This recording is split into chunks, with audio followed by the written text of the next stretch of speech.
अस्सलाम वालेकुम जी। अच्छा, आज हम बनाएंगे, स्क्वायर बनाएंगे। ठीक है। अब जो स्क्वायर के चार साइड होती हैं, जैसे मैं ये बनाता हूँ। ये स्क्वायर तब होगा जब ये चारों साइड इक्वल होगी। और ये हमारी एक साइड जो है वो है 3 इंच के बराबर। इसका मतलब ये बाकी जो 3 साइड है ये भी 3 इंच के बराबर होगी। 3 इंच का हमारे पास स्क्वायर आ गया। अच्छा, अब इसमें हमने करना है क्या, स्क्वायर तो बना लिया, ये तो आसान सी चीज़ है। अब इसके अंदर हम और छोटे छोटे स्क्वायर बनाएंगे। और इसको जैसे ये, जब हम इसको छोटा करेंगे तब ये जो हमारा डिस्टेंस होगा ना, ये होगा 1/4 का। इसी तरह हम इसके अंदर एक और छोटा स्क्वायर बनाएंगे और ये डिस्टेंस भी होगा 1/4 का। मतलब कि आपने इसके अंदर छोटे स्क्वायर बनाते जाने हैं, इसको रिड्यूस करते जाना है और आपने 1/4 का डिस्टेंस रखते रखते छोटा करना है। जब ये 1 इंच पे चला जाए, आखिरी स्क्वायर है, फॉर एग्जांपल मेरा ये एक स्क्वायर बना है, ठीक है, ये जब 1 इंच के बराबर हो जाए तब आपने छोड़ देना है। ठीक है। और दूसरा जो हमारा ऑब्जेक्ट है वो है इक्वलेटर ट्रायंगल। ठीक है। ट्रायंगल इक्वलेटर अगर मैं बोल रहा हूँ तो इसका मतलब ये इसका जो है ना, इसकी अगर ट्रायंगल की ये 3 साइड बनती है तो तीनों साइड जो है ना वो बराबर होंगी। जैसे ये 3 है, 3 है और ये 3 है, ये भी 3 इंच होगी, ये ऑब्जेक्ट भी 3 इंच होगा और ये भी 3 इंच होगा। ठीक है। अब इसमें एक चीज़ समझो, जब आप इसको छोटा कर रहे थे तब आप एक जगह से निशान ले रहे थे, टी सेट करते हो और सेट स्क्वायर के साथ 90 का एंगल रखते हो तो ये छोटा होता जाएगा। जब आप इसे छोटा करोगे ना तब ये निशान कहाँ से लोगे। ठीक है। आप लोगों ने इसका जो ना सेंटर पॉइंट निकालना है।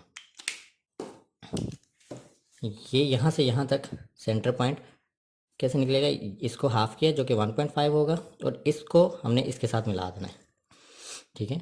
इसी तरह यहाँ से यहाँ तक का सेंटर पॉइंट 1.5 और इसको सामने इससे मिला देना है। और इसको भी जब हाफ करते हैं तब इसको सामने इधर मिला देना। ये जो आपके पास आई है ना, इसे बोलेंगे कंस्ट्रक्शन लाइन। ये हेल्प करेगा आपको छोटा करने पे ट्रायंगल को। फिर आपने इसके ऊपर पॉइंट्स लेने हैं। ये जो सीधी लाइन है यहाँ से आप पॉइंट मार्क करोगे जो कि होगा 1/4 का डिस्टेंस। इस पे भी 1/4, ये भी 1/4। उसको फिर सीधी लाइन लगाओ। जब यहाँ यहाँ से इस कॉर्नर वाली साइड से आपने छोड़ देना है, सेंटर वाली साइड से जब इधर भी मार्क करोगे ना तब ये खुद ही इक्वल आएंगे, इससे बराबर।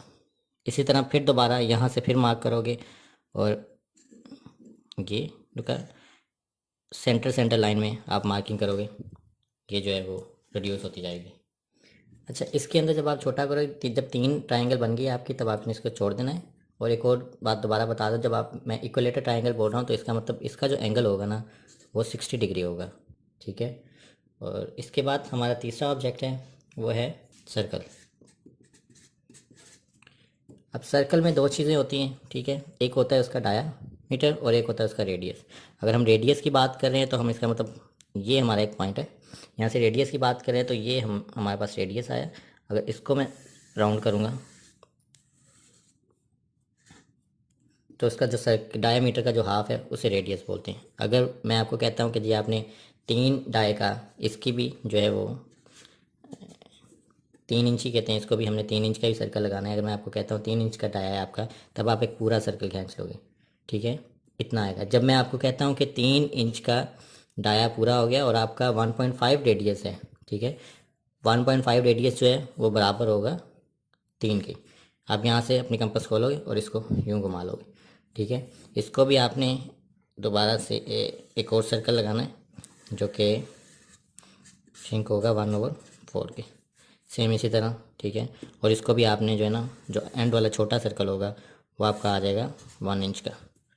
इसको भी 1 इंच पे छोड़ दिया, इसमें आपने 3 ट्रायंगल बना दी और इसको भी 1 इंच पे छोड़ दिया। ठीक है। ये एक लाइन पे आएगा। ये जो इनकी ये बेस लाइन है ना, अगर मैं कहता हूँ इसको बैलेंस करने के लिए, आप जब अपनी शीट की डिवीजन निकालोगे, ये एक बेस लाइन आती है ना, तो ये और ये इसी जगह पे, ये थोड़ा सा ऊपर, इसको एक लाइन पे रखना है। उसके बाद आप लोगों ने यहाँ पे मार्जिन छोड़ना है, वो होगा 1/8 का, जो कि एक सीधी लाइन लगाओगे। और उसके बाद 1/4, जैसे आपने अपनी पहली असाइनमेंट की है उसमें आप लोगों ने लेटरिंग की थी, उसमें 1/8 छोड़ रहे थे और फिर उसके बाद 1/4 कर रहे थे। 1/4 में क्या करोगे, ये दो लाइन जो है ना ये बिल्कुल हल्की होंगी आपकी 2h से।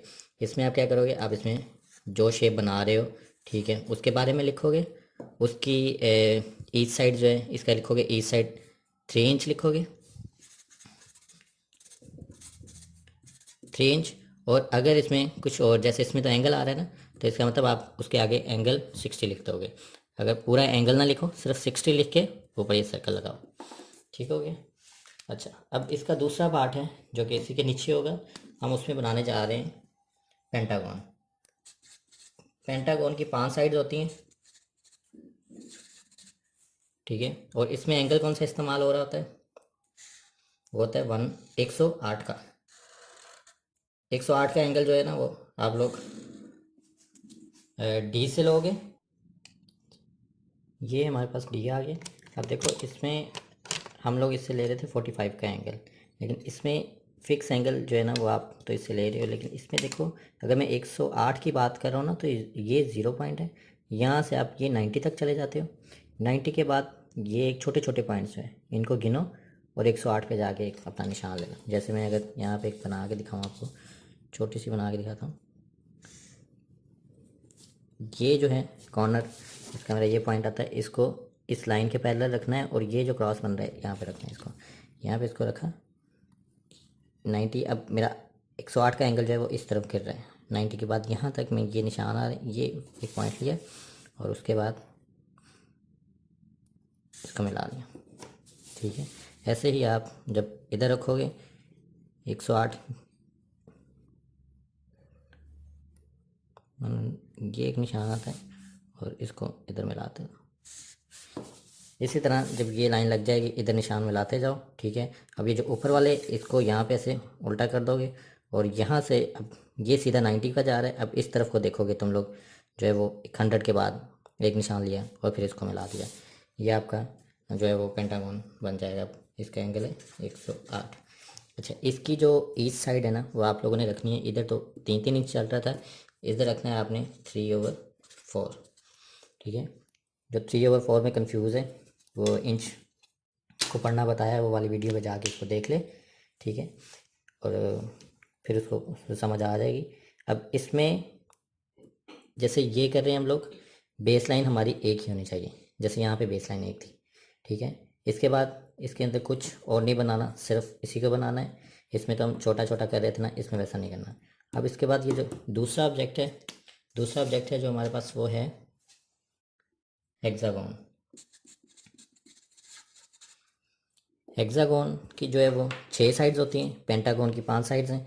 इसमें भी कौन सा एंगल आ रहा है, इसमें 60 का एंगल आ रहा है। अब 60 का एंगल जो है अगर आप टी पे लॉक कर लेते हो और ये जो एंगल आता है आपका, आप इसके साथ आसानी से बना सकते हो। अगर ये मेरा सेट स्क्वायर टी पे लॉक है तो मैं इसको सीधा रखता हूँ और ये लाइन लगा लेता हूँ। इसके बाद इसी को उल्टा इधर घुमा लूँगा और ये फिर मेरा टी पे लॉक होगा और ये मैं लाइन ले लूँगा। इसके बाद इसी को ये रोटेट करूँगा, इधर लेके आऊँगा, सॉरी मूव करूँगा, इधर लेके आऊँगा और ये आ जाएगी लाइन। और फिर रोटेट करूँगा वापस बेस लाइन पे रखते हुए, टी पे रखते हुए, इसी के साथ ये लाइन लगाई और फिर इन दोनों को आपस में जोड़ दूँगा, ठीक है। ये मुझे हेक्सागोन मिल जाएगा। टी के साथ सही स्केल के साथ रख के लगाओगे, जैसे इसमें थोड़ा सा टेढ़ा हो रहा है क्योंकि फ्री हैंड बना रहा हूँ, तब आपको इसकी एक्यूरेट फॉर्म मिल जाएगी, ठीक है। इसका जो एंगल होता है वो होता है 60 का, और जो इसकी 6 साइड्स हैं वो भी बराबर होंगी आपकी 3/4 इंच के, ठीक है। अब जो है वो आखिरी जो है वो शेप, अच्छा इसके अंदर भी कुछ नहीं, इसको छोटा करना है, बस इसी एंगल को आपने पकड़ना है सही आए और 3/4 जो है वो लाइन आपकी सही जाए। और आखिरी जो शेप है वो है ऑक्टागोन। ऑक्टागोन की कितनी साइड्स हैं, 8 साइड्स हैं। अब ऑक्टागोन जब हम बनाते हैं तब हम बनाएंगे 45 के एंगल से। जैसे ये आ गई लाइन, ये 45 का एंगल, मुझे यहाँ से कोई देखने की ज़रूरत नहीं पड़ी, मैंने इसको सीधा रखा और ये एक लाइन लगा दी और उसके बाद इसको इधर मूव किया और ये लाइन लगा दी। अच्छा, अब इस पर क्या हो रहा है, जब मैं अगर इसको यहाँ से बंद करना शुरू कर दूँ तब इसी की फॉर्म आ जाएगी, लेकिन एंगल गलत हो जाएंगे और ये शेप भी गलत हो जाएगी। इसके अंदर एक तीसरा एंगल भी आता है जो कि 90 का एंगल होता है। अगर आप इसको इस तरह घुमा दो, ठीक है, इसकी भी हाइट आपने ये लगाई, सेम हाइट है 3/4 की, ठीक है। और यहाँ से जब आप इधर घुमाते हो तब ये साइड आ जाती है 45 और 90 के एंगल में, ठीक है। और इसके बाद हम दोबारा इसको ऐसे ही रखेंगे और इसको यहाँ पे लेके आते हो और फिर इसको ये एक लाइन लगाते हो 45 के एंगल की, फिर इसे मूव करते हो और इस तरफ 45 के एंगल की लाइन लगाते हो और वापस इसको जोड़ लेते हो। ये आपका ऑक्टागोन आ गया, ठीक है। इस साइड इसकी 3/4, हेक्सागोन की 3/4 और पेंटागोन की भी 3/4।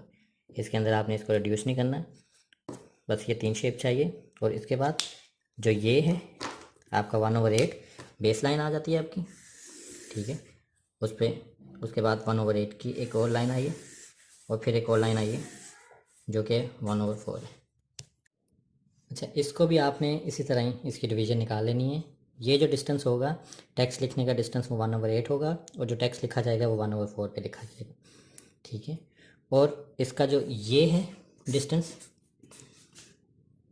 इस पॉइंट से इस लाइन तक, इससे ये वाला जो पॉइंट बनता है, अगर मैं सीधी लाइन लगाता हूँ तो ये बनता है, ठीक है।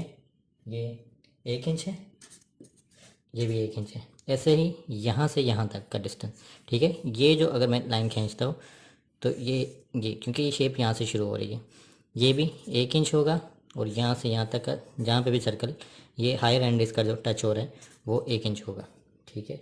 ये सब डिस्टेंस बराबर होंगे।